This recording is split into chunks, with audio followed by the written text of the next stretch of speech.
Happy New Year, everybody. We've arrived at the start of 2026 with our first Drilling Deeper episode of the year. On today's show, Jack and I are laying out 10 trends we'll be watching this year across aggregates, touching on everything from equipment and technology to the business side of the industry and what's happening with safety. I'm Kevin Yanik, editorial director of Pit and Quarry, and I'm here alongside managing editor Jack Kopanski. We're excited to bring you this kickoff episode for 2026. Before we get into this episode, a quick word from our show sponsor, Philippi Hagenbaugh. For more than 57 years, Philippi Hagenbaugh has helped the world's aggregates industry move material safer, smarter, and more efficiently. From its Autogate tailgates and sideboards to its high-volume water tanks, Phil designs solutions that work where failure isn't an option in quarries, construction, and heavy-duty job sites around the world. Born and bred in Peoria, Illinois, USA. To learn more, visit philsystems.com or call 309-697-9200. That's PHILSYSTEMS.com or 309-697-9200. Thank you to Philippi Hagenbaugh for sponsoring the show. It's January 8th here in our downtown Cleveland office, and we're dropping this one on January 13th. So if you're listening out there on the 13th, we hope your year's off to a great start. And Jack, Happy New Year. How's your year going so far? So far, so good, Kevin. Happy New Year to you as well, even though I think we're about 5 days behind the sort of quote-unquote last day you can wish someone a Happy New Year, according to Larry David. I'm pretty sure it's January 3rd. But regardless, yes, Happy New Year. Had a nice had a nice rejuvenating break. Now we're back in the office, back in full force, and excited to talk about a fresh year ahead of us. That's right. We've got 10 trends on tap that Jack and I are going to be keeping tabs on as Pit and Quarry's editors, and we're kind of at the best point to look ahead. We're just 2 weeks into the year at this stage, and thinking back on our last episode, Jack, we kind of rattled off the 16 headlines that stood out that readers gravitated to most in the calendar year 2025, and just like we're going to talk about on the show today, Jack, a lot of equipment themes, business, and some safety mixed in as well. And that's kind of the theme of what we're going to be keeping tabs on here as the next 12 months unfold. And as we kind of organize this list today, listeners out there, I kind of made the decision to put at the very front end our top equipment and technology theme. And we've talked about it on the show at length before. I'm sure we touched on it in the last episode, Jack, because I think one of our top headlines was related to Luck Stone and autonomy and what's happening with autonomous haul trucks. But our top theme here, top trend for 2026 that we're going to be keeping tabs on is autonomy. Maybe that's not a surprise to anybody, but we're kind of at an interesting point in the narrative with autonomy and construction equipment, mining equipment, what have you. And we're kind of getting to a point where we've been talking about all this stuff as like conceptual pilot type projects, Jack, pilot type equipment.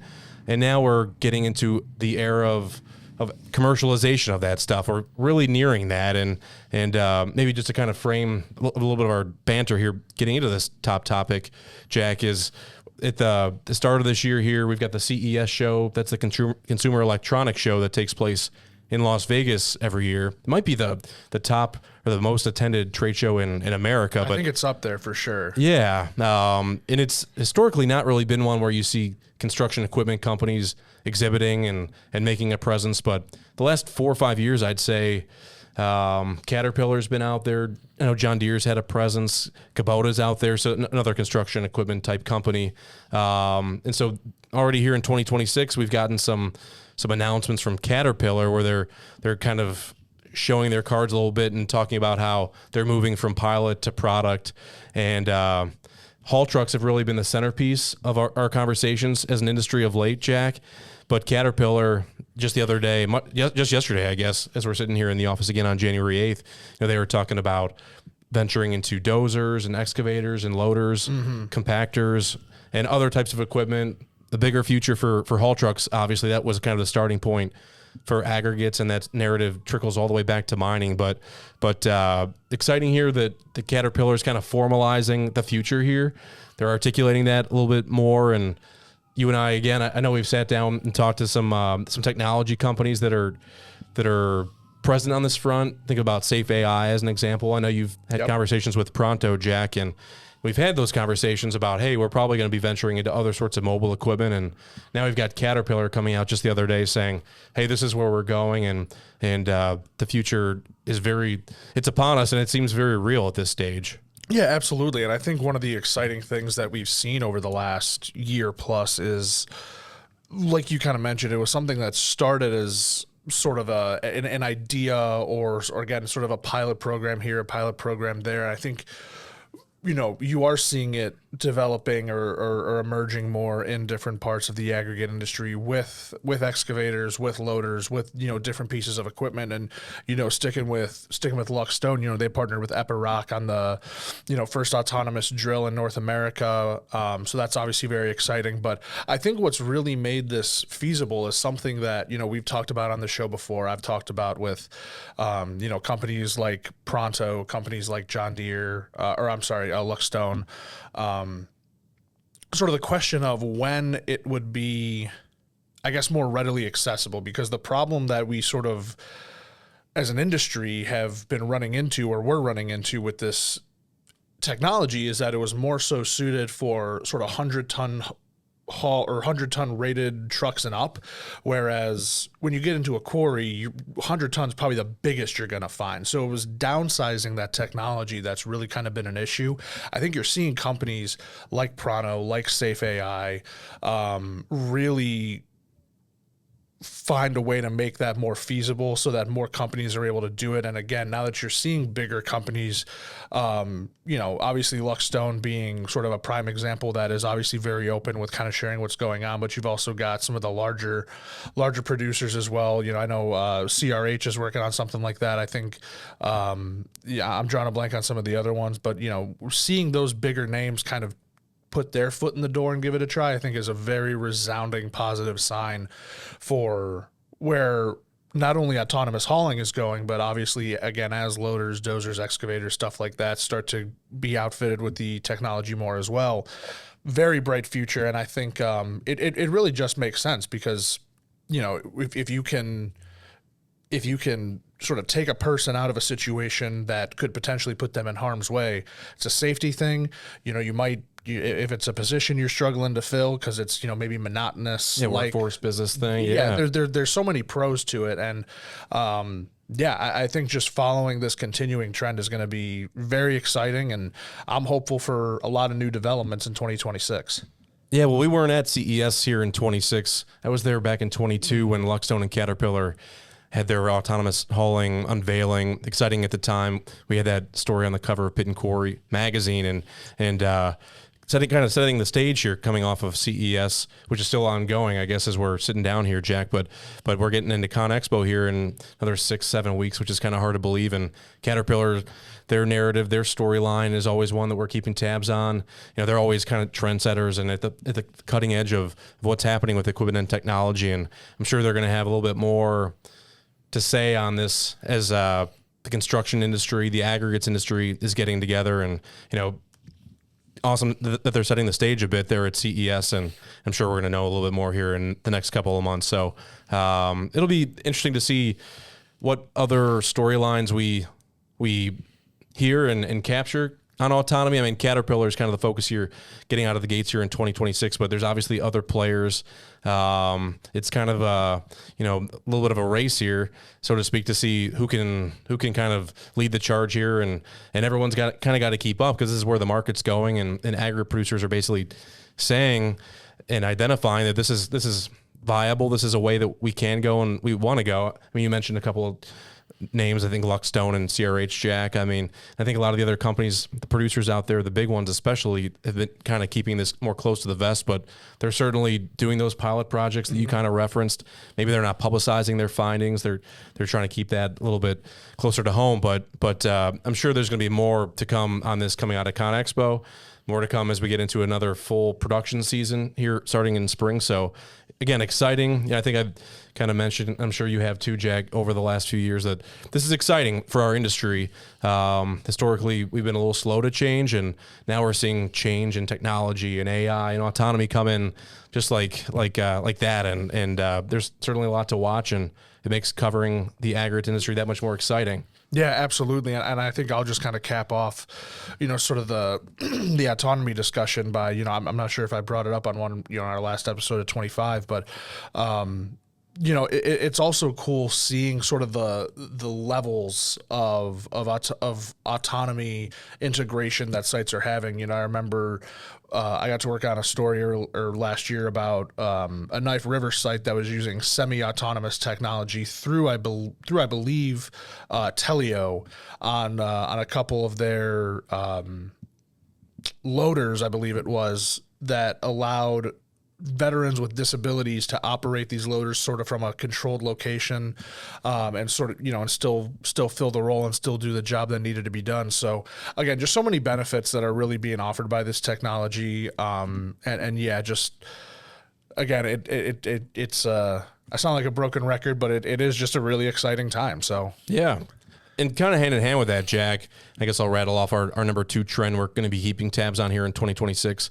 Again, it's an equipment and technology theme, but just the idea of connectivity and the digital job site. I guess when we focus on autonomy, a lot of the conversation tends to focus on the hardware, the equipment itself. Obviously, there's software and technology that's feeding into that, that's allowing it to operate autonomously. But just the idea of making operations, the quarry of 2026, a digital thing. And that's everything from fleet management and telematics to predictive maintenance, which I know you've been hammering home for us here at Pit and Quarry quite a bit lately, and a lot more.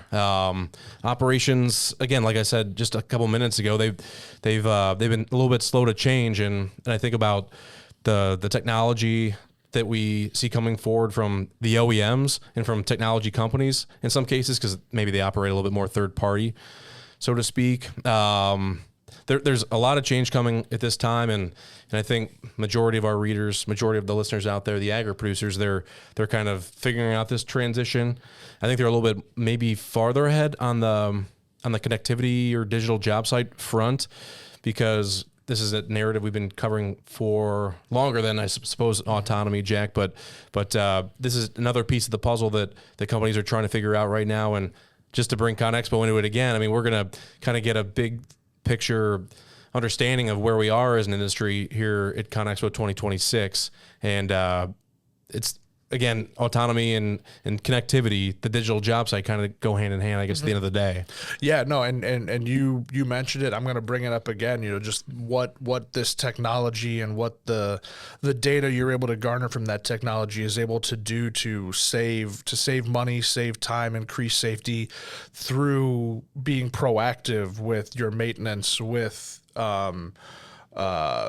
just knowing what is going on with each part of your operation at any given time, really from anywhere, and being able to say, okay, X part is, has 10% life left, however you measure it.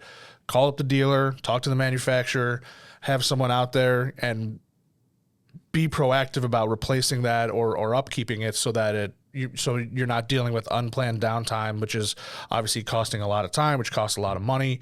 And, it just provides so many benefits as opposed to saying, all right, well, we're going to check it at every X interval. Well, you check it at X interval and it might be fine. Somewhere in between the next X, something goes wrong or something happens and you don't know about it because you're not being proactive or you're not capitalizing on this connectivity and, telematics and whatnot. So you're, again, stuck with hours of downtime as opposed to a much shorter period if you're able to kind of plan ahead. So, yeah, you kind of were right in that I've definitely been hammering this home. This is a topic that I'm really excited about, and seems one of those things that's kind of like a no-brainer on sites to just, stay ahead of the curve and just be as in tune with your operations as possible. I think the one thing I'm going to be kind of eager to watch here in 26 and probably beyond, because I don't know that the industry's fully figured this one out yet, but on both the aggregate processing side, when I say that, I'm talking about the crushing, screening, washing, conveying, and then maybe the more of the rolling stock mobile equipment side. I mean, every OEM's kind of got their own program, their own technology, their own subscription service, whatever it is that they're offering that's providing data and intelligence on how the equipment's performing, when you need to change parts, those sorts of things. So, but as we all know, Joe Quarryman out there, he's operating with a lot of different equipment and mixed fleets. You know, it's not like there's one brand of equipment that's seen through that entire operation. So, you know, if you've got a dozen or more branded equipment that you're kind of needing to have information on within your site, I mean, that's a lot of different apps, a lot of different separate technology wells that you kind of got to go to get all that information. So I don't hear a ton of conversation about consolidating a lot of that stuff. I don't know that anybody wants to do that or partner, so to speak, with competitors.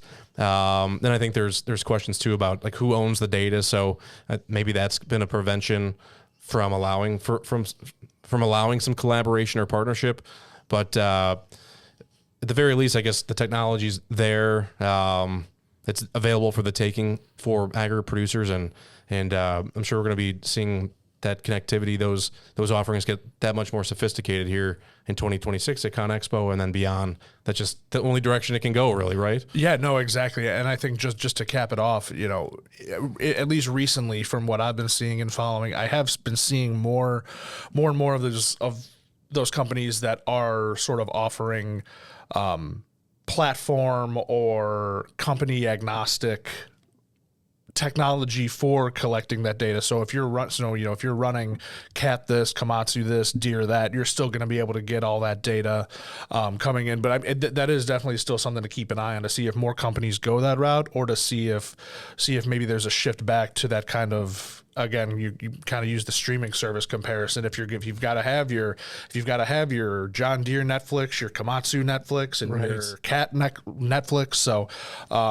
yeah, going to be interesting to follow there for sure. Yeah, good analogy with that, Jack. That's kind of what it is, and that's frustrating for any user out there for those services.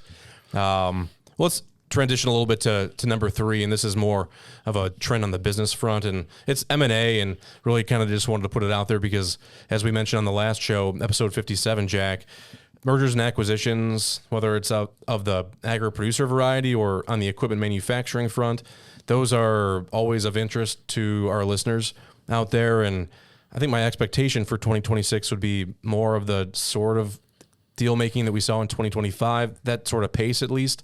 I don't know that we saw the mega thunderclap deals, maybe 1 or 2 in 25 or even bleeding back to 24. I think when we talk about Quikrete and Summit, but I think there's going to be movement, at least on the platform deal variety, you know, whether it's a Vulcan or Martin Marietta or ex-aggregate producer getting into a new market. You know, the platform varieties, I would expect those to continue in 26, and then certainly we're going to see a lot of bolt-on activity.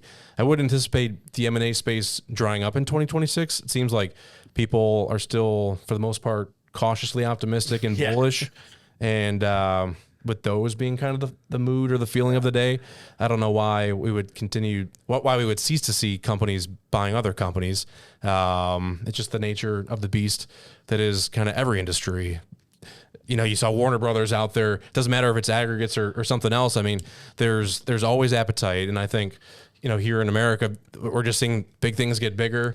And then just the cycle that we've always seen, Jack, is there's other companies that will come into the space, whether they're small, family-oriented, mid-size, whatever, and then the big companies will just continue to get bigger. Yeah, no, absolutely. And not only are big companies continuing to get bigger, but I think one of the things that's been fascinating me, and I think is, you know, hopefully a sign of good health in the aggregate industry, is you're seeing companies not only sort of make these mergers and acquisitions, but they're making very strategic divestments along with some of those acquisitions, where you have a company like Martin who is, you know, getting rid of a lot of their, I think it's getting rid of a lot of their like cement plants or like concrete assets to really zone in on the aggregates. So they're acquiring, you know, someone else's aggregates assets, divesting in other places. So yeah, definitely a good sign of health of the industry that stuff like that is still happening. And I think, you know, I remember, God, probably a year or 2 years ago at this point, you did the feature story about kind of the mega dealer, about,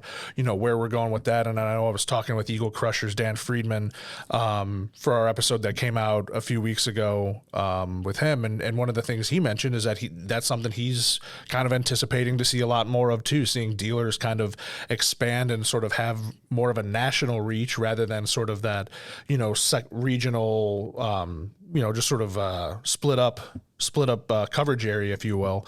So yeah, it's definitely not just the producers, but seeing the manufacturer and dealer side as well, I think is going to be could be a step forward, could be a change of pace for this year. For sure. It'll change the dynamic if you're a producer out there. Yeah. And dealers are changing shape or coming into your territory rather. Moving on, our trend that is number 4 on our list is safety and MSHA related, and it's just kind of what's going to transpire here in 2026 as we're coming off a higher fatality total for 2025. Jack, I think it was just this week, or maybe it was at the back end of last week when I kind of dove into the latest Mine Safety and Health Administration numbers on their website, and I noticed that there were 4 mining fatalities in December. 2 of them were at the same location, involving a drag line in Florida, I believe. And I know 33 more than we would like, obviously, but we were trending on pace for most of last year with 2024, and then it seemed like things got away from us a little bit. And at the end of the day, I think we were up more than 25% in mining fatalities in 2025. So that's something that nobody wants to see. I know, as we've talked on the show plenty of times before, Jack, I mean, safety is value number 1 of the aggregates industry. There's no questions about that. It's value number 1, safety and health. And I think it's just a matter of trying to turn the corner and on some of those things, and it's not just the fatal accidents, but it's accidents of all kinds, all natures, that our listeners are obviously trying to keep tabs on and do away with. Looking at the numbers a little bit more closely too, Jack, I think it was like 13 or 15 of the 33 last year. 13, I got it here in the notes.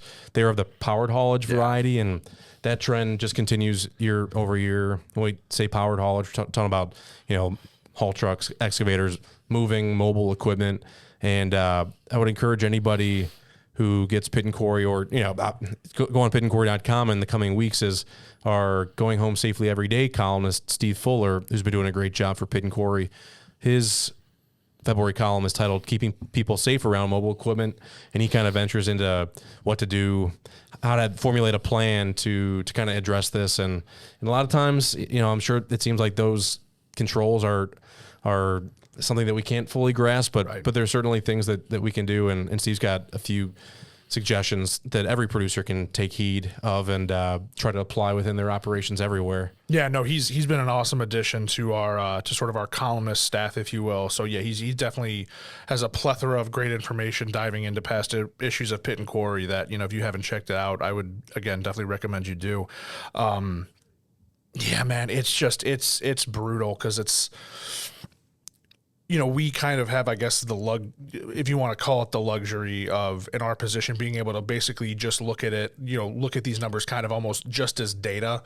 I mean, it's like, again, that's 33 people that are dead last year. And like, that's just so sobering. And it sucks because it's, you do see it trending so well. And it really is one of those things where it's like one is too many, but you do kind of at least hope, we always sort of frame it as, the all-time low of, I think it's 25 that was set, several years ago.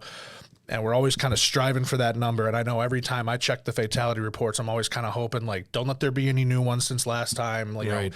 And it really can be just as bad as you have a bad month, you have a bad 2 months as an industry. And it just, it really, it's tough to even, put into words because it's one of those things where, accidents are always going to happen. And, I think as much as us as an industry would obviously strives for, zero fatalities. I hope there comes a day where that's a reality, but I just don't know if that's ever going to actually be a reality. But yeah, it does kind of leave you questioning. I mean, like where do we go? Because powered haulage continues to be such a leading cause, because machinery continues to be a big cause. There's so many different things that pop up very consistently on these reports that it's like, you kind of just scratch your head and it's like, what can you do at this point? So, and that's still to say credit to the companies in this industry for, really still making safety the sort of the number one goal, the number one priority, because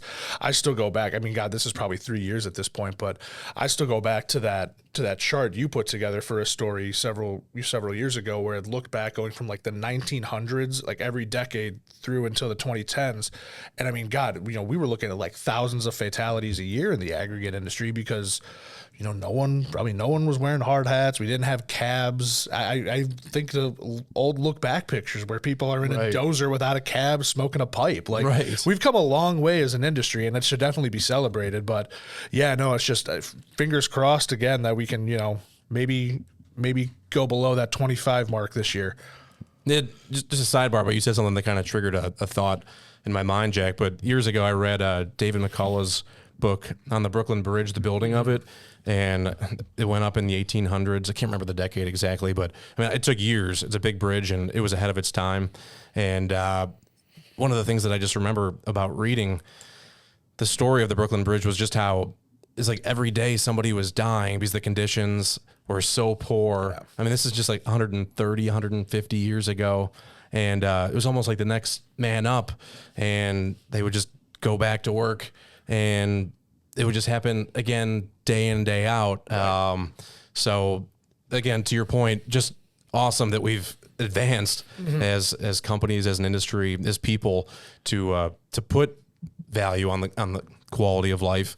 And just kind of crazy to think that whether it was mining or bridge construction 130 years ago, if that even, I mean, times were drastically different not too long ago. Absolutely. Well, just keeping things moving here. I think we're on number 5 at this stage, Jack. And this is kind of a narrative that we've talked about for the last couple of years. And it's really just the trend of where our aggregate volume is going to go in 2026 and how is pricing going to go along with it. I think we talked probably a couple shows ago about how we finally stopped the slowdown or the dip in production volumes as an industry. And when I say that, I guess I'm specifying crushed stone and sand and gravel. Because in the third quarter of 25, and that's the quarter we have the latest numbers on at this stage here in January of 26, we finally got some gains on the production front in the U.S. industry, and that stopped the 6-quarter slide, I guess dating all the way back to the start of 24, it would have been, Jack. So hoping that we're going to see continued momentum there. I think what's going to have an effect there is what's happening in construction markets. Mm-hmm. And that kind of takes us to number 6, but I don't want to cut you off if there's anything you want to say on number 5, Jack. But obviously what's happening in the core aggregate demand markets, and those being non-building, and we kind of define that as roads, bridges, highways, like the big aggregate intensive stuff. So that's the non-building market, and then non-residential and residential. So how those three go kind of will define the year that will be for 2026's aggregates industry. And we're kind of at an interesting point here for a couple of those, Jack. I was going to kind of focus a little bit on residential, but there's stuff that's going to transpire later this year on the federal infrastructure front too. So that's going to bear watching. But I think just thinking about where we are here in 2026, there's a lot of hope. And I don't even know if it's cautious optimism, but maybe it's more hope that we're going to see some change on the residential front. We're seeing rates drop, although maybe not necessarily the mortgage rates going along with the Federal Reserve rate dropping. So I think everyone's ready for more residential construction, and that will help supplement aggregate production everywhere. I think residential is very local. You know, if you're maybe you're in a market where residential construction's pretty healthy or stable, and, you know, lucky for you, because that's not the case for a lot of the listeners out there. But I'm going to be eager to see what happens in residential, because I feel like we've been saying a lot of negative things about it for 3 or 4 years, Jack, maybe even dating back to the back end of COVID. So maybe we'll see some change there. I don't know. Yeah, I think that's kind of what everyone is kind of keeping their eye on. You know, I know we've worked a lot with industry economists over the last several years, and, you know, I'm looking forward to hopefully having a conversation with at least one of them here coming up at the start of the year. And I feel like, again, over the last several quarters, it has always been, you know, non-buildings looking good, IIJA infrastructure funding, that's looking great. Non-residential, data centers, LNG, power stations, you know, a couple years ago, manufacturing, residential is kind of always that bugaboo. And I think what makes it tricky is that it really is kind of divided between, the single family and multifamily, where you can have one that's sort of up, but it's almost always going to be kind of a counterweight, where one's going to be up, the other one might not be doing so well. So yeah, I think residential is going to be the most interesting one to follow, just from a terms of what is going to happen. But for me, I'm still going to continue to fully sink my teeth into and enjoy watching what's going on in the non-residential world, because, I finished putting together a story today where, there's a producer out in Missouri that talked about how their demand is just through the roof, because it's just data centers, power grids for those data centers, LNG stuff again. So I think the boom that sort of subsector of non-res is seeing is just astounding. And I felt the same way back when manufacturing and warehouses were kind of booming several years ago. And hopefully, all that can lead to increased demand, because just touching on the volumes and pricing real quick, for those 6 quarters where we saw volume drops, it was kind of a very double-edged sword, where you have companies saying, hey, we had a record second quarter, record third quarter, our profits are up. And you look at it and you're like, oh, that's great. And then you look and volumes are down pretty much across the board. And it was mostly price increases that helped them achieve that. Fine, all well and good, nothing wrong with that.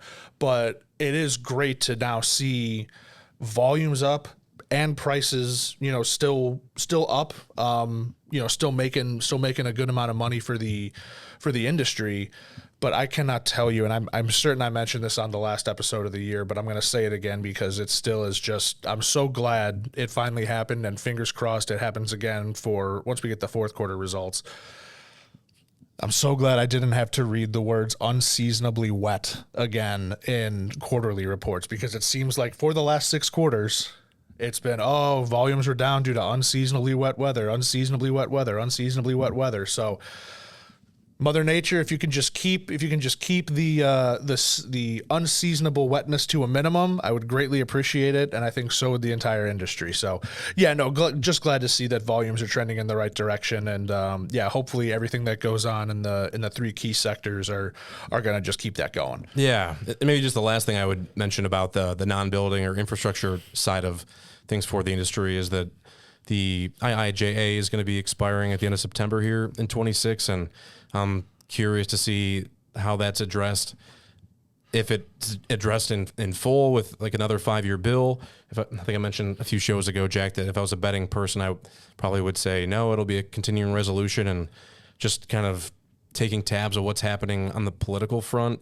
It's been an interesting start to the year for the U.S. Yeah. We're doing some things that I didn't foresee just a few weeks ago, and I guess when I take temperature of probably the room in Washington, however you want to describe it, I feel like it's kind of creating more of a divide, and it makes me wonder how palatable another 5-year, multi-year infrastructure bill is going to be this summer. We're going to have Michelle Stanley at the Pit and Quarry Roundtable here in another few weeks, and we're going to be attending the NSSG annual convention. So I'm sure we're going to be hearing more about that and kind of the goal and the approach there to legislators in Washington. But interesting times in the nation's capital, and I'm hopeful for our industry that we're going to get another bill that's going to give confidence and certainty to our listeners out there. But it's kind of wait and see at this point. Yeah. And I think it's just crazy to think about how fast time flies, because, one, we're talking about the IIJA already being over. I remember, crazy, yeah. I remember the day that was signed. I'm like, this is awesome. I was still relatively new in the industry, but even I could understand, like, this is massive. And we're still less than a year out from the One Big Beautiful Bill being signed. That feels like it was like 3 years ago at this point. So yeah, I think like you put it a good way. I think the palatability of another big infrastructure bill might be a little far-fetched. Yeah, a little tough this year. Well, continuing on, and we've got 10 trends here for 2026, but number 7 on our list is the workforce. It's something that kind of runs through some of the themes that we've already talked about here today, Jack, but whether it's autonomy or the digital job site that's here and coming into the future. I think it's going to be interesting to see how our industry goes about addressing the workforce shortage, which we continue to feel every day at operations just about everywhere. I think it's interesting what's happening on the autonomy front. I think we kind of alluded to that. Some of the gains that you can have there is you take the driver out of the cab, and you're kind of creating a different set of jobs for aggregate producers in the U.S., which is a good thing. I mean, more technology savvy types of jobs. So, but I think we need to continue to promote ourselves and the value and the benefits that we provide as an industry. We're going to need people. Just because equipment's going autonomous or for other reasons, people are going to be critical to our success and maximizing efficiencies and making sure people are safe. So just kind of curious what sort of storylines will emerge here in 26 related to promoting the industry, training. That's something we've been hearing more about. I know it seems simplistic, but it seems like more manufacturers, more producers are talking about training these days and making sure that people are trained right, whether it's from a safety standpoint or just doing things right to be more efficient for whatever reason. So it's something we're always kind of talking about as the editors of Pit and Quarry. Yeah, no doubt. And I think I feel like 2025 was I think an interesting year in that regard because again, like you mentioned, we're seeing some supplementation of the workforce of jobs through autonomy, through AI, through telematics, through some of the technologies out there. And that's great. And I'm glad that companies are finding ways to be able to do that.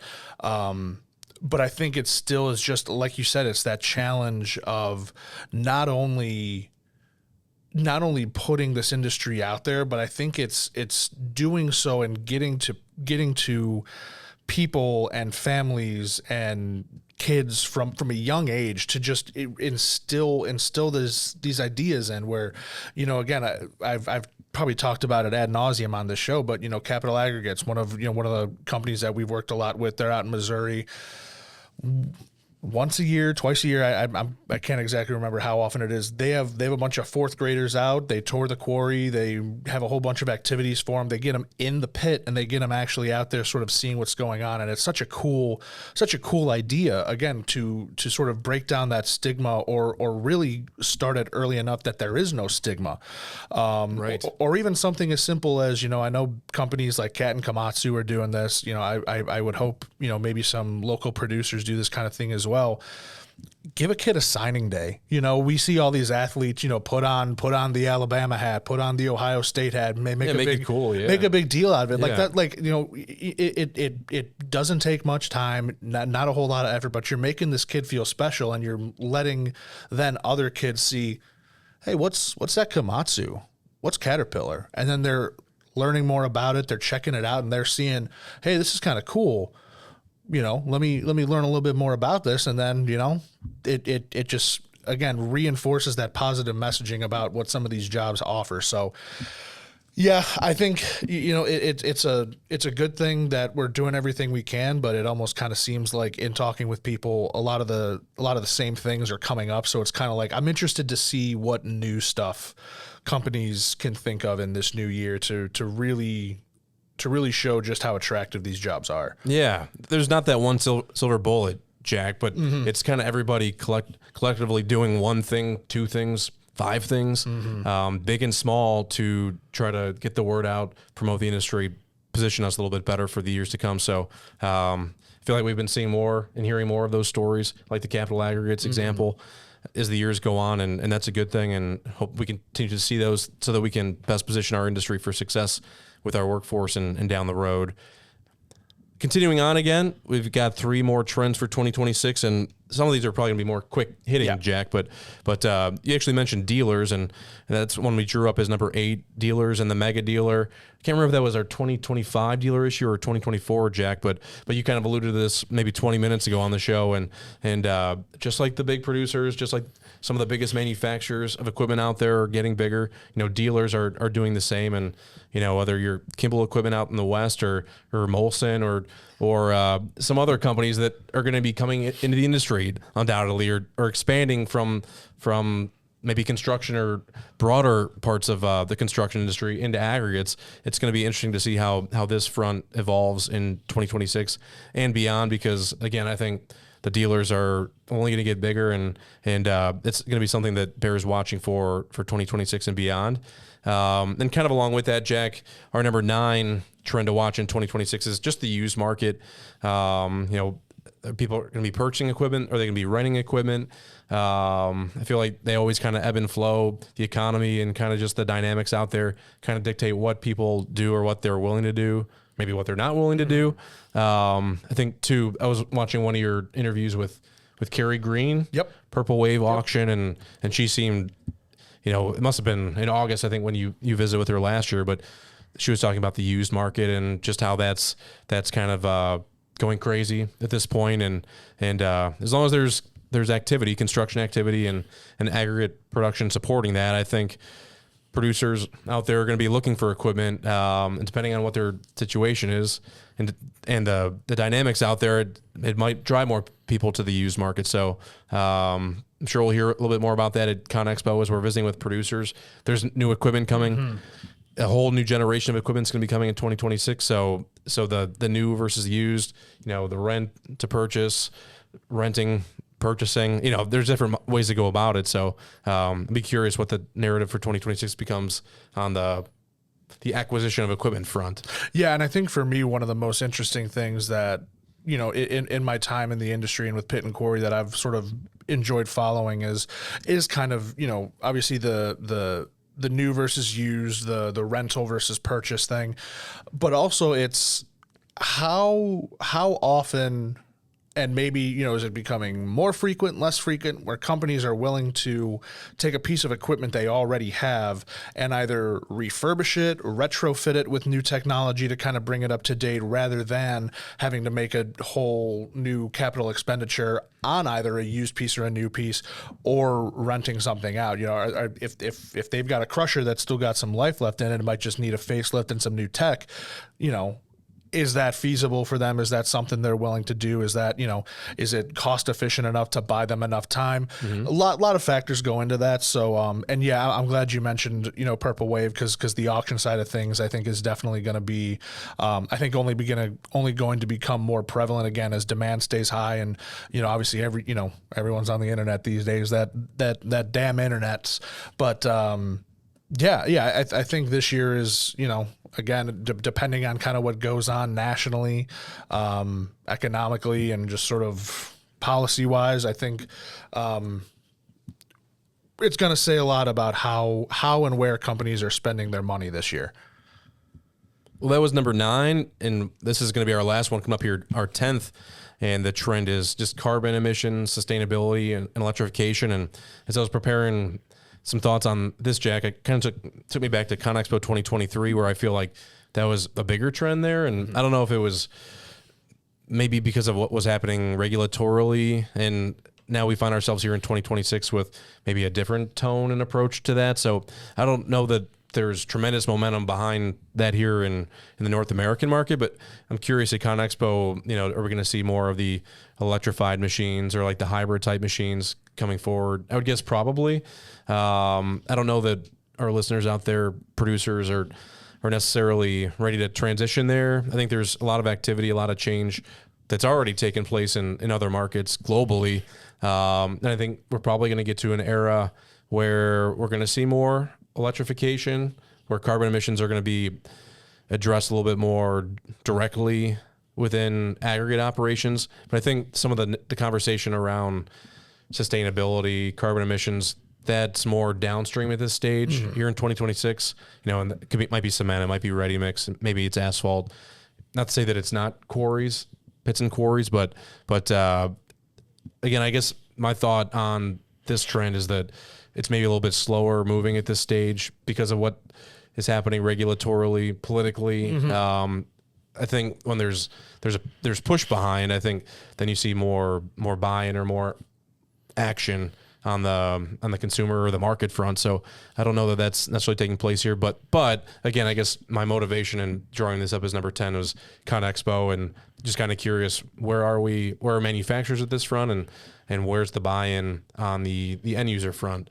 Yeah, no, absolutely. And you mentioned ConExpo, and that made me think of this story that you did coming out of ConExpo and sort of focusing on a Komatsu press conference that was held at ConExpo 2023. And Rod Schrader, the former chairman and CEO of Komatsu North America, this quote's kind of stuck in my head since I remember looking at it or being at this press conference with you in 2023, where he said, all manufacturers are investing in technology to decarbonize their vehicles. Electric is the first kind of start. I don't think it's the only, and it may not even be the winner. There may be other technologies that occur. So again, maybe electric's not the answer. Or maybe there's something else 2-3 years down the road. Maybe ConExpo 29, there's going to be some earth-shattering, world-changing technology or option that comes out. But yeah, I think for now it still is at least reassuring to see, even if not fully electric stuff is coming out, to seeing a lot of hybrid options. A lot of, you can use your diesel, you can hook it up to a power mains, you can, you at least have that option. So, and I think honestly, in an industry like this, I think that's kind of where you have to start, because,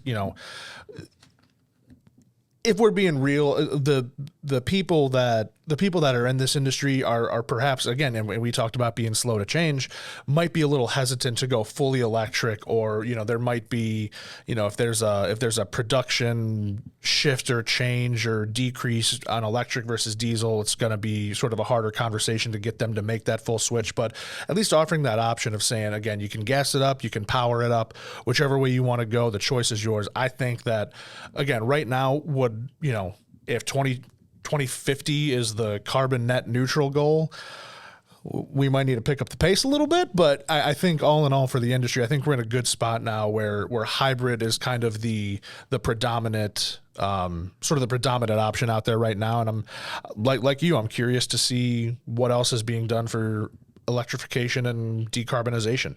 Well, that's our 10 trends for 2026. Jack, I know we didn't have the answers to everything. Yeah. Maybe we had a few answers, but those are the things we're going to keep an eye on, the things we're going to be watching, and we'll know more, I think, coming out of the January 27th, 28 Pit and Quarry Roundtable. Mm-hmm. We'll certainly know more where we are industry-wide when we get to ConExpo March 3rd to the 7th. And speaking of the roundtable, I'm hoping that we're going to be able to bring some of our roundtable speakers onto the show in coming episodes, as we've got Michelle Stanley at the National Stone Sand and Gravel Association joining us in Naples, Florida, along with Ogletree Deacon's Bill Duran, who will address mine safety and health, MSHA type topics with us down in Florida, and George Redden from FMI Capital Advisors, who's going to offer his construction materials market outlook. So between those three speakers and some of the producer guests, some of the manufacturer, dealer, service provider attendees we're going to have, we're hoping to have a whole lot more content perspective from the roundtable, the 2026 roundtable, to share with you, not only in the pages of Pit and Quarry in the coming months, but on the show here in the weeks to come as well. Yeah. And with that, the only other thing I wanted to kind of share with you at this stage is that we are continuing to ramp up our coverage of ConExpo ConAg.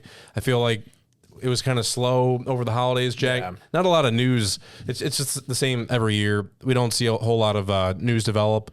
If it does, it's kind of an outlier. But as we kind of turn the page here on 26, I'm seeing more equipment manufacturers who are going to be exhibiting at ConExpo kind of reach out, teasing or offering kind of a full preview of what they're going to have at ConExpo, whether it's a new crusher, whether it's something on the rolling stock front. So we've got our full slate of ConExpo ConAg content already available for you. It's at pitandquarry.com/ConExpo. So check that out. Jack and I are going to be continuing to cover the show leading into it. It's kind of crazy. I think majority of our coverage of ConExpo probably comes on the front end, Jack. Right.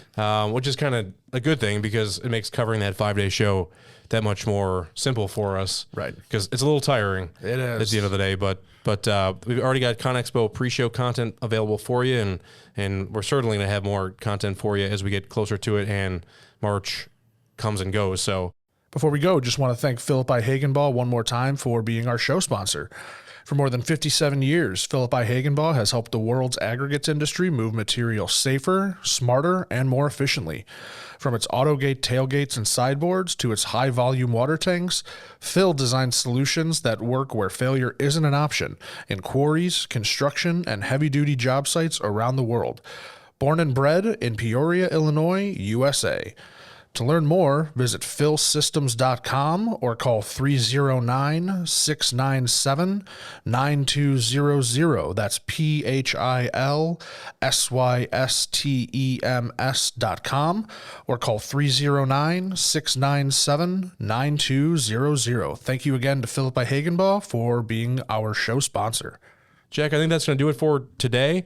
Episode 58 it is, and we'll have more content for you next time. We'll look forward to getting together once again toward the end of January. So we'll see you next time. Can't wait.